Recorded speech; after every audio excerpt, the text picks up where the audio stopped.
Assalamualaikum warahmatullahi wabarakatuh. Baiklah, pada pertemuan kita kali ini kita akan membahas materi fisika, yaitu khususnya materi kelas 12 ya, berkaitan dengan kapasitor ya. Apa itu kapasitor? Kapasitor adalah komponen yang memiliki kemampuan untuk menyimpan muatan listrik atau energi listrik. Komponen listrik yang memiliki kemampuan untuk menyimpan muatan listrik atau energi listrik ya. Kapasitor terdiri atas dua keping konduktor yang ruang diantaranya yang dipisahkan diisi dengan bahan dielektrik atau penyekat. Jadi nanti gambarnya seperti ini, nanti contoh jadinya ya. Ini terdiri dari dua keping konduktor, kemudian diantaranya itu diisi dengan bahan dielektrik ya. Kemudian simbol kapasitor nonpolar dalam rangkaian ini seperti ini. Kemudian simbol kapasitor polar itu dalam rangkaian adalah seperti ini. Nah, kemudian sebenarnya apa fungsi kapasitor itu? Kapasitor itu berfungsi, ada beberapa fungsi. Yang pertama, kapasitor fungsi untuk menyimpan muatan dan energi listrik. Nah, kemudian yang kedua, berfungsi untuk memilih frekuensi pemancar pada pesawat radio. Nanti kalau sudah dirancang ada rangkaian, dia juga berfungsi sebagai pemilih frekuensi pemancar pada pesawat radio. Kemudian yang ketiga sebagai perata tegangan dalam satu daya atau power supply. Kemudian yang terakhir untuk menghilangkan percikan api pada sistem pengapian mobil. Nah, untuk selanjutnya kita akan membahas jenis-jenis kapasitor. Nah, jenis-jenis kapasitor itu biasanya diberi nama sesuai dengan bahan dielektriknya. Nah, di sini ada beberapa macam yang kita sebutkan jenisnya: kapasitor kertas, kapasitor elektrolit, dan kapasitor variabel. Ini biasanya kalau untuk kapasitor variabel, kapasitor yang bisa nilainya diubah-ubah ya sesuai dengan keinginan kita. Ini yang biasanya dalam praktikum dalam laboratorium. Nah, kemudian kita memahami tadi bahwa sudah kita bahas bahwa kapasitor berfungsi untuk menyimpan muatan atau energi listrik ya, salah satu fungsinya ya. Nah, maka kapasitor itu punya kemampuan untuk menyimpan itu sesuai dengan perbandingan antara muatan yang disimpan pada tiap keping terhadap beda potensial yang diciptakan antara keping disebut kapasitas. Kemampuan kapasitor untuk menyimpan muatan atau energi listrik disebut dengan kapasitas. Gitu ya. Secara matematika ditulis C sama dengan Q per V. C adalah kapasitas kapasitor, Q adalah muatan, V adalah tegangan atau beda potensial di ujung-ujung kapasitor. Jadi ini juga ada definisi yang lain. Kapasitas adalah ukuran kemampuan atau daya tampung kapasitor untuk menyimpan muatan listrik untuk beda potensial yang diberikan ya, sesuai dengan persamaan matematisnya, yaitu satuannya 1 farad sama dengan 1 coulomb per volt gitu. Nah, sekarang kita bahas untuk kapasitas kapasitor pelat sejajar. Oke, gambarnya seperti ini. Nah, keping sejajar seperti ini ya. Nah, ini adalah keping positif, ini keping negatif. Konduktor otomatis dipisahkan pada jarak D.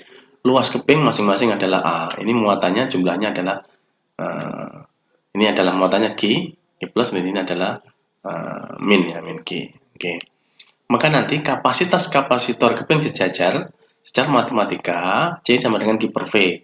Maka nanti bisa diturunkan epsilon 0 kali A per D. Epsilon 0 adalah apa? Permitivitas ruang hampa. Permitivitas ruang hampa. Epsilon 0 A per D. Nah, itu untuk keping sejajar. Nah, kemudian tadi sudah disebutkan bahwa di antara dua keping ada jarak D, maka diisi dengan bahan dielektrik. Apa bahan dielektrik itu? Dielektrik adalah bahan isolator yang digunakan untuk memisahkan kedua pelat konduktor pada suatu kapasitor pelat sejajar. Nah, maka nanti untuk bahan dielektriknya berupa udara, nanti, maka C-nya kapasitas kapasitornya adalah epsilon 0 A per D.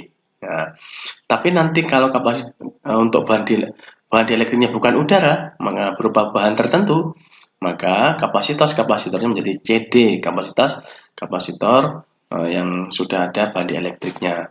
Maka berubah menjadi C sama dengan epsilon A per D, bukan epsilon 0 lagi, epsilon A per D. Epsilon itu apa? Epsilon R kali epsilon 0 kali A per D, ini berarti permitivitas bahan yang ini ya. Epsilon R itu berarti permitivitas bahan di elektrik. Epsilon 0 permitivitas ruang hamba. A per D ada luas keping, D adalah jarak antar keping, di mana epsilon R adalah sama dengan CD per C0. Nah, ini CD berarti kapasitas pada bahan dielektrik, kapasitas untuk bahan elektrik berupa udara gitu ya. Oke, nah selanjutnya kita coba setelah kita punya konsep dan kita persamaan matematika, kita coba aplikasikan kepada contoh soal. Oke, kita punya soal kapasitor keping sejajar memiliki kapasitas C. Nah, seperti ini. Kemudian jika jarak kedua keping diubah menjadi setengahnya dan di antara kedua keping disisipi bahan dielektrik dengan konstanta dielektrik 2, kapasitasnya menjadi berapa? Nah, kita jawab. Ya, misalkan kita anggap tadi ada dua keadaan. Kapasitor keping sejajar memiliki kapasitas C, maka dianggap keadaan 1, C1 sama dengan C. Kemudian keadaan 2 dirubah. Jika jaraknya D2 di setengah kalikan, setengah D1 berarti, di antara kedua keping disisipi bahan dielektrik konstanta dengan 2. Nah, konstanta dielektrikum semula dianggap 1, jadi epsilon 1 dianggap 1, epsilon 2 sama dengan 2. Maka karena di dalam soal tidak jelaskan luasnya itu mengalami perubahan, maka nanti A-nya sama gitu. Maka nanti dapat dijawab nanti C itu sama dengan epsilon A per D kan gitu.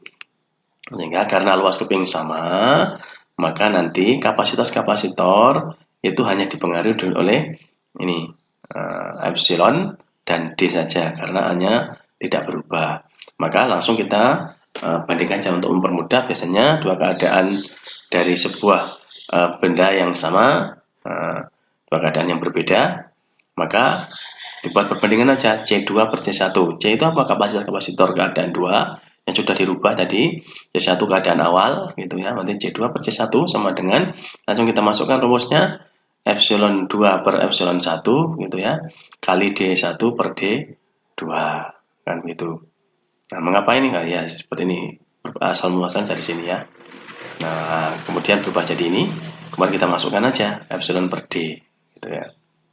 Enggak, epsilon 2 per epsilon 1 kali D1 per D2 kan begitu. Nah, ini harus paham, ini tinggal balik saja karena pembagiannya. Oke, C2 berarti 2, C1 adalah 1 gitu, kali D1 per setengah D1. D2 dirubah menjadi ini setengah D1 ya. Oke. Nah, C1 isinya adalah C saja gitu. Maka C2 per C sama dengan 4. Maka hasilnya berapa? C2 itu. Ya, C2 sama dengan 4 C, seperti itu ya. Oke, untuk selanjutnya rangkaian kapasitor. Seperti rangkaian hambatan listrik, kapasitor juga bisa disusun. Ya, susunan kapasitor yang pertama adalah susunan seri. Ya, misalkan dua keping kapasitor, misalkan ya, ini kita punya rangkaian ini ya.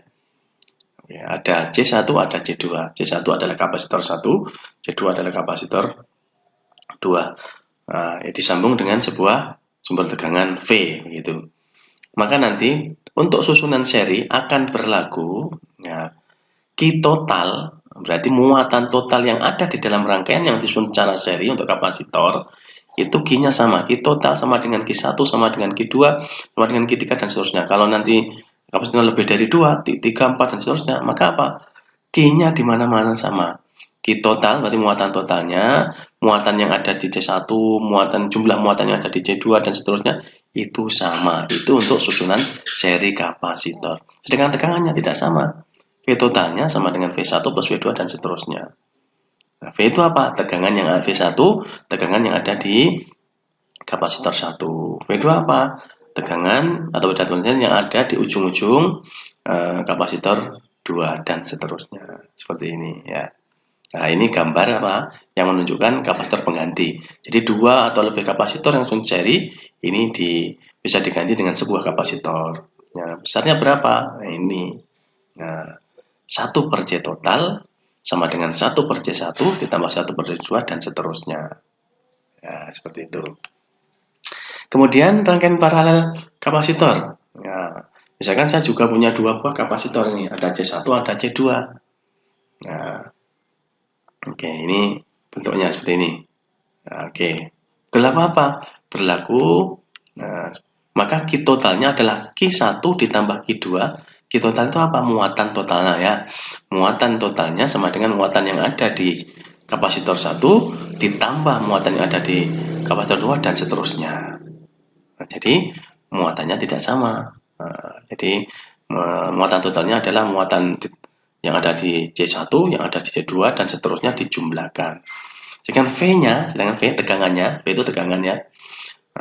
V totalnya sama dengan V1 sama dengan V2 dan seterusnya. Ternyata tegangan total itu sama di mana-mana. V totalnya, V1, V2 dan seterusnya itu besarnya sama. Nah, bagaimana dengan kapasitor penggantinya ini? Jadi, 2 atau lebih kapasitor yang disusun paralel, maka ini bisa diganti dengan kapasitor pengganti yang besarnya berapa? Ini, C paralel sama dengan C1 tambah C2 dan seterusnya. Nah, ini untuk rangkaian paralel kapasitor. Oke. Untuk lebih jelasnya kita coba contoh soalnya ya. Kita coba contoh soal. Nah, perhatikan gambar ini, berarti rangkaian, kalau kalian perhatikan ini apa gambar rangkaian campuran yang ini adalah paralel, nanti akan menjadi seri. Oke ya. Perhatikan gambar berikut, 3 buah kapasitor X, Y, Z. X, Y, Z. Besarnya X adalah 6 farad, Y 6 farad, dan Z adalah 12 farad. Nah, ini kalau kalian perhatikan ini sumber tegangan ya. Nah, ingat kalau di sini lurus sama ya, ini yang satu panjang satu pendek, ini berarti sumber tegangan arus arah ya. Nah, kita yang A ya. Ya. Jika saklar ditutup, tentukan A, nilai kapasitas kapasitor pengganti. Oke. Oke, kita coba jawab ya. Untuk menjawabnya, untuk yang menjawab yang A, maka selesaikan dulu yang paralel dulu. Ini selesaikan dulu. Oke, selesaikan. Jadi CXY, XY kita selesaikan, paralel berarti langsung dijumlah ya. CX ditambah CY, berarti 6 tambah 6 sama dengan 12 farad. Setelah itu apa? Di seri ini berarti sebesarnya berapa? 12 farad. Maka setelah itu, untuk mencari C totalnya, CXY di seri dengan CZ menjadi C total. Gitu ya. 1 per C total. Ya, ini untuk rangkaian seri berarti ini 1 per C total sama dengan 1 per CXY ditambah 1 per C Z.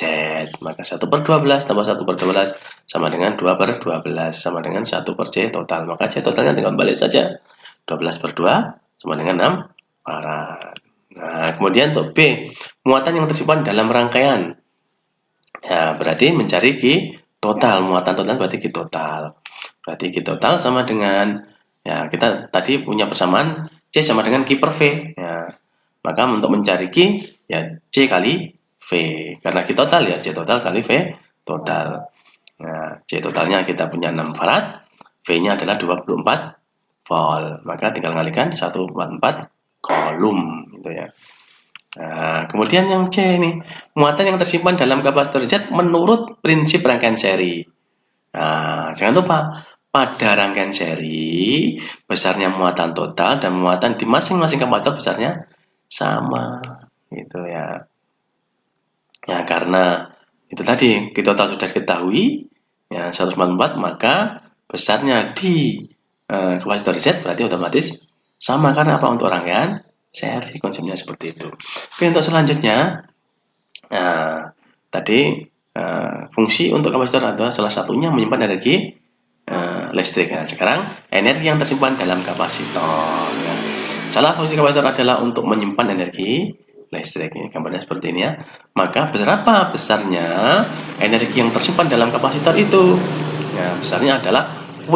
Ya, ini simbol energi W sama dengan setengah Q kuadrat C.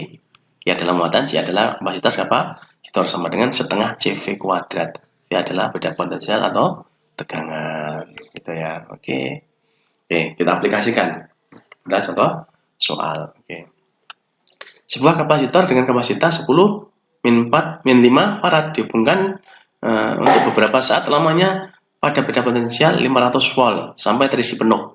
kemudian dilepaskan dari sumber tegangannya dan kedua ujungnya dihubungkan dengan ujung kapasitor lain. Jadi ada sebuah kapasitor disambung dengan tegangan, setelah penuh, kemudian apa?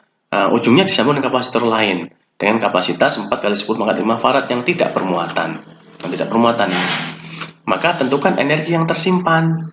Pertanyaannya, di dalam kapasitor pertama sebelum disambung dengan kapasitor kedua, maka ini langsung W1 sama dengan setengah CV 1 kuadrat. Langsung ini untuk keadaan 1. Nanti energinya ya setengah kali 10 pangkat 5 ya, ini kali 500 langsung sama dengan 1,25 Joule gitu. Nah, kemudian Q2 untuk pertemuan yang B, di dalam kedua kapasitor setelah disambung. Nah, maka Q1 sama dengan C1 kali V1 ya. Untuk mencari muatan kan jangan lupa persamaannya C sama dengan Q per V. Makanya mencari Q sama dengan Q1 sama dengan C1 kali V1. Karena nanti kapasitornya kan 2 gitu ya.